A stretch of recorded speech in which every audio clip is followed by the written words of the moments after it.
ओम नमो भगवते वासुदेवाय।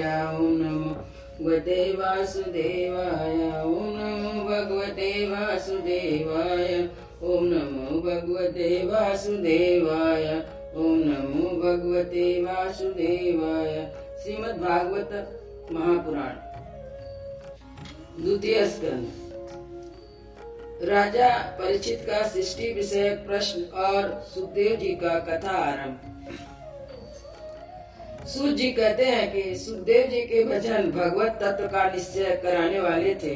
उत्तरानंदन राजा परीक्षित ने उन्हें सुनकर अपनी शुद्ध बुद्धि भगवान श्री कृष्ण के चरणों में अन्य भाव से समर्पित कर दी।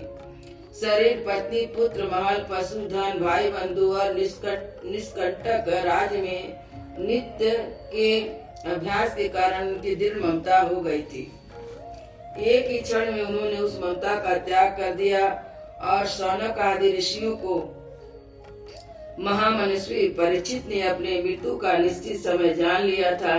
इसलिए उन्होंने धर्म, अर्थ और काम से संबंध रखने वाले जितने भी कर्म थे उनका संन्यास कर दिया।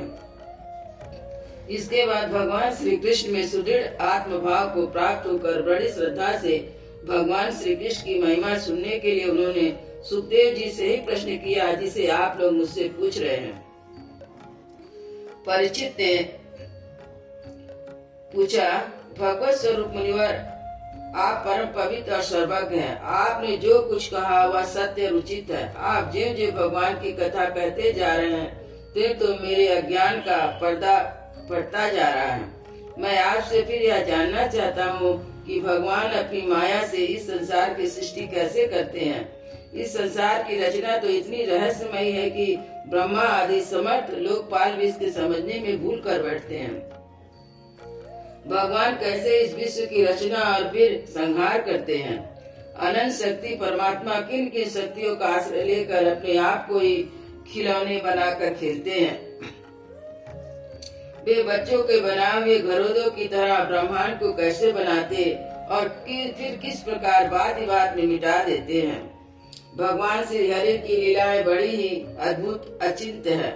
इसमें संदेह नहीं है कि बड़े बड़े विद्वानों के लिए उनकी लीला का रहस्य समझना अत्यंत कठिन प्रतीत होता है। भगवान तो अकेले ही हैं। वे बहुत से कर्म करने के लिए पुरुष रूप से प्रकृति के भिन्न भिन्न गुणों को एक साथ ही धारण करते हैं अथवा अनेकों अवतार ग्रहण करके उन्हें क्रमशः धारण करते हैं। मुनिवर, आप वेद और ब्रह्म तत्व दोनों के पूर्ण मार्मग हैं, इसलिए मेरे इस संदेह का निवारण कीजिए। सूत जी कहते हैं, जब राजा परीक्षित ने भगवान के गुणों का वर्णन करने के लिए उनसे इस प्रकार प्रार्थना की, तब सुखदेव जी ने भगवान श्री कृष्ण का बार बार स्मरण करके अपना प्रवचन आरंभ किया। श्री सुखदेव जी ने कहा, उन पुरुषोत्तम भगवान के चरण कमलों में मेरे कोटि कोटि प्रणाम है, जो संसार की उत्पत्ति, स्थिति और प्रलय की लीला करने के लिए सत, रज और तम गुण रूपी तीन शक्तियों को स्वीकार कर ब्रह्मा, विष्णु और शंकर का रूप धारण करते हैं, जो समस्त चर अचर हरियों के हृदय में अंतर्यामी रूप से विराजमान है, जिनका स्वरूप और उनकी उपलब्धि का मार्ग बुद्धि के विषय नहीं है, जो स्वयं अनंत है तथा जिनकी महिमा भी अनंत है। हम पुनः बार बार उनके चरणों में नमस्कार करते हैं, जो सत्पुरुषों को दुख मिटाकर उन्हें अपने प्रेम का दान करते हैं, दुष्टों की संसारिक बढ़ती रोक कर मुक्ति देते हैं, और जो लोग परमहंस आश्रम में स्थित हैं उन्हें उनकी भी अभिष्ट वस्तु दान करते हैं, क्योंकि चराचर समस्त प्राणी उन्हीं की मूर्ति है, इसलिए किसी से भी उनका पक्षपात नहीं है। वे बड़े ही भक्त वत्सल, हठ पूर्वक भक्तिहीन साधन करने वाले लोग, जिनकी छाया में भी नहीं छू सकते, जिनके समान भी किसी का ईश्वर नहीं है, फिर उससे अधिक ही तो हो ही कैसे सकता है। ऐसे ईश्वर से युक्त होकर जो निरंतर ब्रह्म स्वरूप अपने धाम में विहार करते रहते हैं, उन भगवान श्री कृष्ण को मैं बार बार नमस्कार करता हूँ, जिनका कीर्तन, स्मरण, दर्शन, बंधन, श्रवण, पूजा जीवों के पापों को तत्काल नष्ट कर देता है। उन पुण्य कीर्ति भगवान श्री कृष्ण को बार बार नमस्कार है। विवेक पुरुष, जिनके चरण कमलों की शरण लेकर अपने हृदय से श्लोक और परलोक की आसक्ति निकाल डालते हैं और बिना किसी परिश्रम के ही ब्रह्म पद को प्राप्त कर लेते हैं, उन मंगलमय कीर्ति वाले भगवान श्री कृष्ण को अनेक बार नमस्कार है। बड़े बड़े तपस्वी, दानी, यशस्वी, मनस्वी, सदाचारी, मंत्र वेत्ता जब तक अपनी साधनाओं को तथा अपने आप को उनके चरणों में समर्पित नहीं कर देते, तब तक उन्हें कल्याण की प्राप्ति नहीं होती। जिनके प्रति आत्मसमर्पण की ऐसी महिमा है, उन कल्याणमय कीर्ति वाले भगवान को बार बार नमस्कार है। किरात, रूढ़, अंध्र, पुलिंद, पुलकस, आभीर, कंक, यवन और खस आदि नीच जातियां तथा दूसरे पापी जिनके शरणागत भक्तों की शरण ग्रहण करने से पवित्र हो जाते हैं, उन सर्वशक्तिमान भगवान को बार बार नमस्कार है। वे ही भगवान ज्ञानियों की आत्मा है, भक्तों के स्वामी हैं और कर्म कांडियों के लिए वेद मूर्ति हैं, धार्मिकों के लिए धर्म मूर्ति है, तपस्वियों के लिए तप स्वरूप है। ब्रह्मा, शंकर आदि बड़े बड़े देवता भी अपने शुद्ध हृदय से उनके स्वरूप का चिंतन करते हैं और आश्चर्यचकित होकर देखते रहते हैं वे मुझ पर अपने अनुग्रह की प्रसाद की वर्षा करें।